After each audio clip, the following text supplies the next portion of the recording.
ധനമന്ത്രി K N Balagopal, revenue മന്ത്രി K Rajan, മന്ത്രി ചിഞ്ചുറാണി, നമ്മുടെ പ്രിയപ്പെട്ട മന്ത്രി ഗണേഷ് കുമാർ,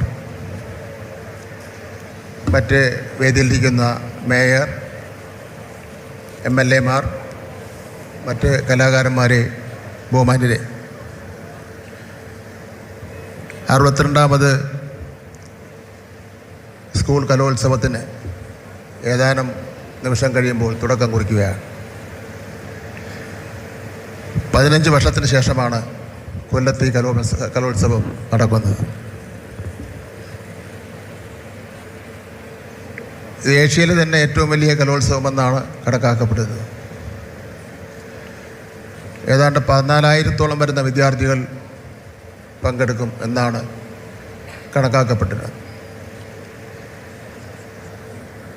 24 വേദികളിലായിട്ടാണ് മത്സരം നടക്കുന്നത്. എല്ലാം കുറ്റമറ്റതാക്കുന്നതിന് വേണ്ടിയുള്ള വലിയ സജ്ജീകരണങ്ങളാണ് സംസ്ഥാന ഗവൺമെൻറ്റും കൊല്ലം ജില്ലയിലെ വർഗഭോജന രാഷ്ട്രീയ പാർട്ടി പ്രസ്ഥാനങ്ങളൊക്കെ തന്നെ ഒരുക്കിയിരിക്കുന്നത്. എല്ലാ വിദ്യാർത്ഥികൾക്കും താമസിക്കുന്നതിനുള്ള സൗകര്യം ഒരുക്കിയിട്ടുണ്ട്. ഒരു ദിവസം 20,000 പേർക്കെങ്കിലും ഭക്ഷണം കൊടുക്കേണ്ടി വരുമെന്നാണ് കണക്കാക്കുന്നത്.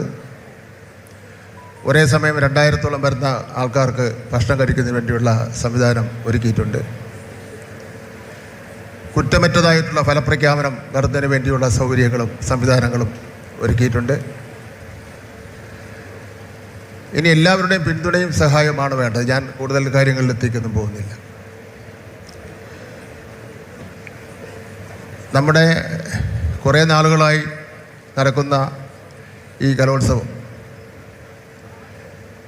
പഴയ മാനുവൽ അനുസരിച്ചാണ് പ്രവർത്തനം നടത്തിക്കൊണ്ടിരിക്കുന്നത്. വർത്തമാന കാലഘട്ടത്തിൻ്റെ മാറി വന്ന സാഹചര്യങ്ങളെല്ലാം ഉൾക്കൊണ്ടുകൊണ്ട് അടുത്ത വർഷം മുതൽ മാനുവൽ ഒന്ന് പരിഷ്കരിക്കണം എന്നുള്ള ആലോചന ഉണ്ട് എന്നുള്ള കാര്യം ഞാനിവിടെ സൂചിപ്പിക്കാൻ വേണ്ടി ഞാൻ ആഗ്രഹിക്കുകയാണ്. നമ്മുടെ പരമ്പരാഗതമായിട്ടുള്ള പല കലകളും ഈ മത്സര ഇനങ്ങളിൽ പെടുന്നില്ല എന്നുള്ളത് ഏറ്റവും പ്രധാനപ്പെട്ട ഒരു പ്രശ്നമാണ്. എന്ന് മാത്രമല്ല, നമ്മുടെ കുട്ടികൾ ഒരുപാട് പ്രയാസപ്പെട്ടും കഷ്ടപ്പെട്ടുമാണ് ഇതിലെല്ലാം പങ്കെടുക്കുന്നത്.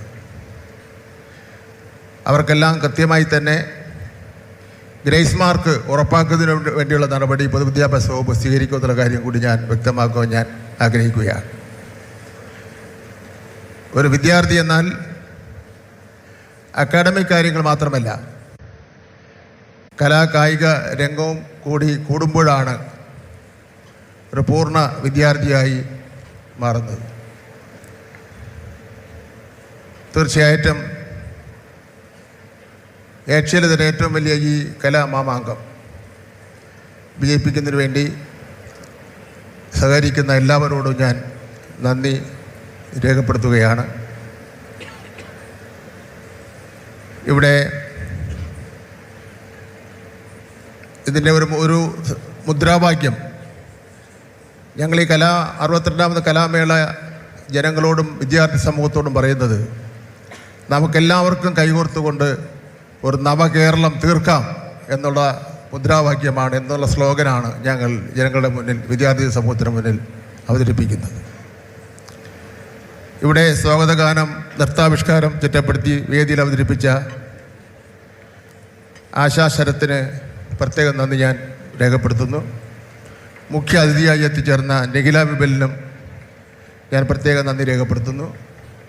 സമാപന സമ്മേളനത്തിൽ പങ്കെടുക്കുന്ന മലയാളത്തിൻ്റെ മഹാനടൻ ശ്രീ മമ്മൂട്ടിക്കെൻ്റെ നന്ദി ഞാൻ അറിയിക്കുകയാണ്.